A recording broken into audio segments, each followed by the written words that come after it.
Nervous system जब हम बात करते हैं तो ये एक सिस्टम है, इसमें दो चीज़ें हैं, आप लोगों को ध्यान होगा।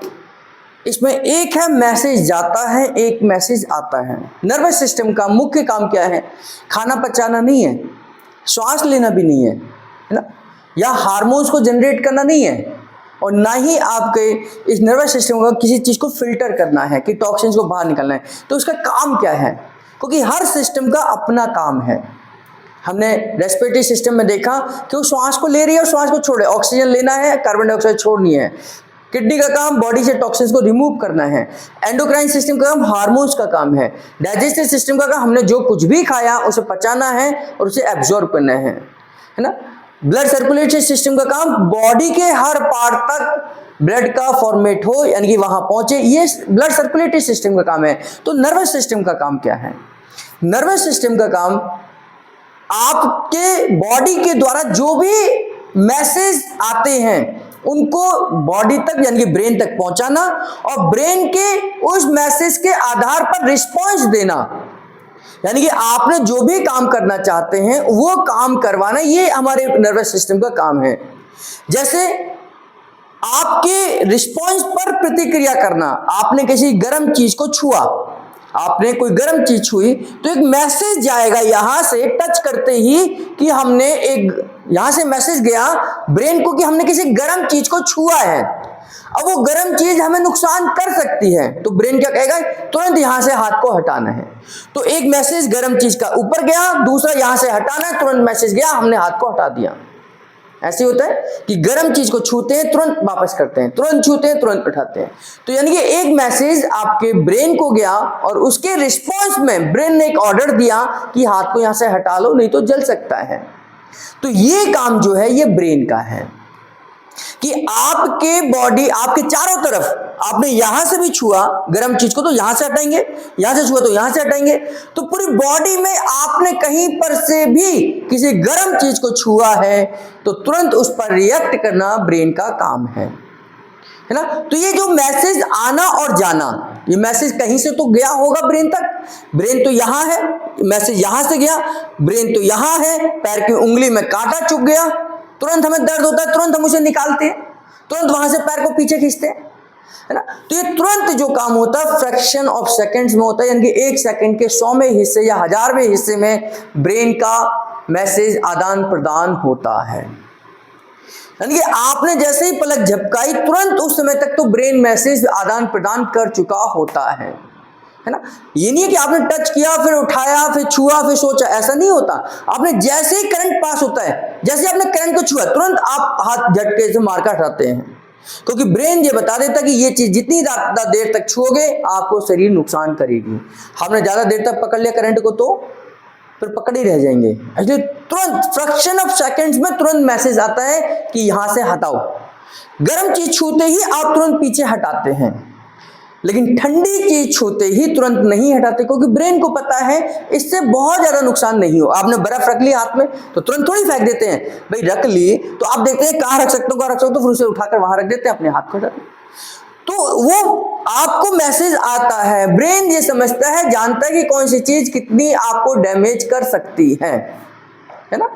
तो उस आधार पर जो आपके मैसेज और मैसेज को लाना और ले जाने का काम जो करते हैं वो न्यूरॉन्स करते हैं। ये न्यूरॉन है, जैसे हर सिस्टम का एक छोटा सेल होता है। लंग्स का सेल नेफ्रॉन क्या है? एल्वोलाई है। किडनी का नेफ्रॉन है ना। ऐसे ही हमारे नर्वस सिस्टम का सबसे छोटा सेल जो है, सबसे छोटी इकाई जो है वो न्यूरॉन है।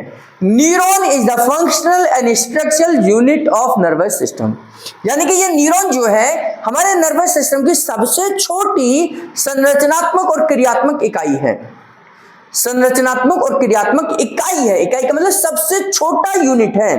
इससे लाखों करोड़ों न्यूरॉन जब ऐसे बनते हैं तब हमारा नर्वस सिस्टम बनता है।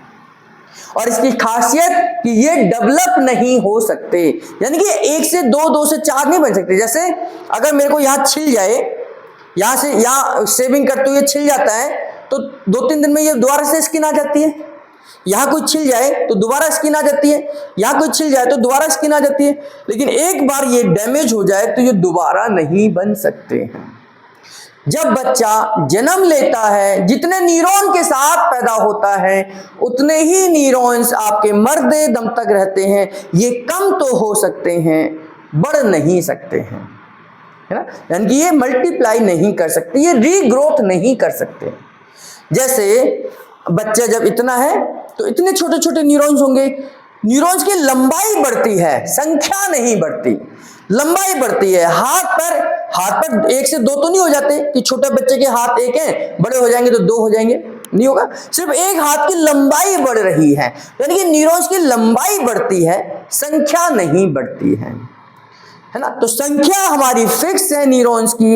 ये कम तो हो सकते हैं, किसी बीमारी से ग्रसित हो जाए, कोई बीमारी लग जाए तो ये डेड तो हो सकते हैं, मर तो सकते हैं, कम तो हो सकते हैं, लेकिन ये रीग्रोथ यानी कि 1 से 2, 2 से 4 कि ये 10 चलो खत्म हो गए, आज 10 नए और बन जाएंगे, ऐसा नहीं होता है ना। तो जो हमारे न्यूरॉन्स की क्वालिटी क्या है, ये दोबारा से रीजनरेट नहीं होते हैं, ये केवल इनकी ग्रोथ होती है, यानी कि इनकी लंबाई बढ़ती है, इनकी संख्या नहीं बढ़ती है। एक बच्चा जितने न्यूरॉन्स के साथ पैदा हुआ है उतने ही न्यूरॉन्स उसके लाइफ टाइम में रहेंगे, ये कम हो सकते हैं, संख्या इनकी बढ़ती है।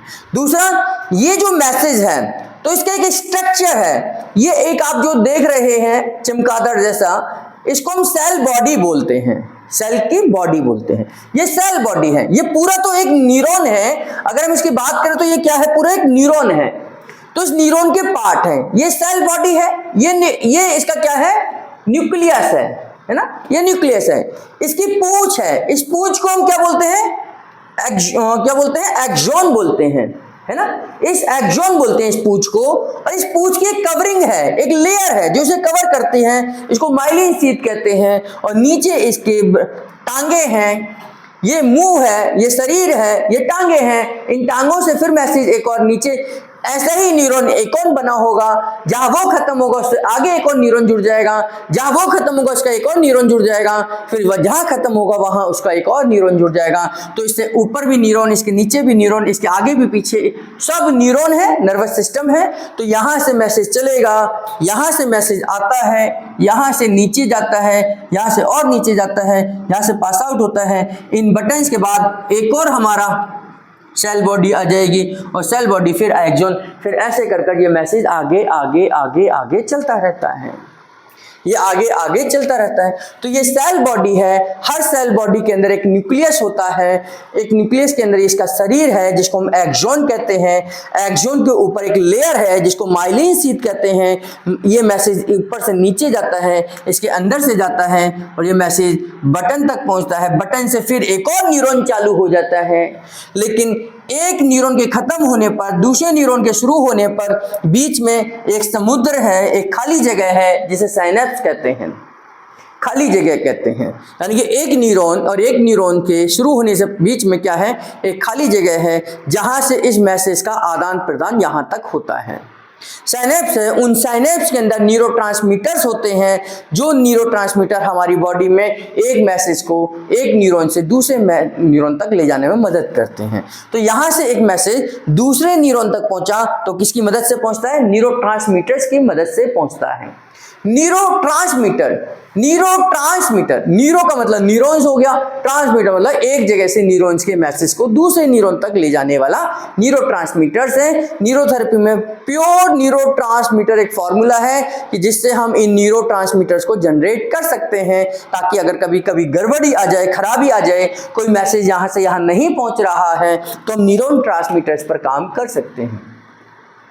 एक और आप देखेंगे न्यूरॉन्स के, इस न्यूरॉन्स के ऊपर एक कवर है जिसको मैंने ये कहा माइलिन शीथ। ये माइलिन शीथ, ये क्या है, मैसेज ऐसे जा रहा है, जैसे एक करंट होता है, करंट के लिए एक वायर होता है, इसमें करंट ऐसे पास होता है, ऐसे है ना। और मान लीजिए इसके ऊपर एक कवरिंग है, ये ऐसे करके इसको कवर करा हुआ है, ऐसे करके कवर करा हुआ है। तो ये क्या है, करंट एक ही दिशा में जाता है। अगर मान लो मैं इसकी जो प्लास्टिक आपने देखी होगी तार के ऊपर चढ़ी रहती है, उसको मैं यहाँ से हटा दूं तो क्या होगा, यहाँ पर कोई भी तार डाल देगा। गांव में चोरी करते हैं ना बिजली को, तो हम क्या करते हैं, एक सरकारी जा रहा होता है तार, उसके ऊपर अपना तार डाल देते हैं, वहां से करंट हमारे घर में आ जाता है। आता है ना, हम घर बिजली की चोरी करते हैं, तो ऐसे ही ये अगर ये यहाँ से कवरिंग हट जाए तो ये मैसेज यहाँ चला जाएगा ना, क्योंकि यहाँ से किसी ने तार डाल दिया तो ये मैसेज यहाँ चला गया। तो ये मैसेज यहाँ ना जाए, इधर उधर ना जाए, तो इसके लिए क्या करा, इस न्यूरॉन को कवर कर दिया, इसको न्यूरॉन को कवर कर दिया। अब ये मैसेज एक ही डायरेक्शन में जाएगा, है ना, एक ही डायरेक्शन में जाएगा। और जब इसकी कवरिंग खत्म हो जाती है, डिस्ट्रॉय हो जाती है, ये हट जाती है, तो इसको, इस बीमारी को बोलते हैं डीमाइलिनेशन। जब माइलिन शीट डिस्ट्रॉय होना शुरू हो जाती है, यानी कि जो कवरिंग है वो हटना शुरू हो जाती है, तो इसको डीमाइलिनेशन कहते हैं। और इस बीमारी को लाइलाज बीमारी कहते हैं, जिसमें आपके मैसेज अब एक डायरेक्शन में नहीं जा रहे, यानी कि यहाँ से मैसेज चला था और ये कवरिंग हटने की वजह से कभी इधर चला गया, कभी इधर चला गया, कभी इधर चला गया, इधर चला गया, इधर चला गया, इधर चला गया, वो ब्रेन तक पहुंचे ही नहीं। तो ऐसी बीमारियों को हम न्यूरोलॉजिकल डिसऑर्डर कहते हैं, जैसे multiple sclerosis, MS patient. Multiple sclerosis में ये जो कवरिंग है यही खत्म हो जाती है, जिसको हम माइलिन शीथ कहते हैं।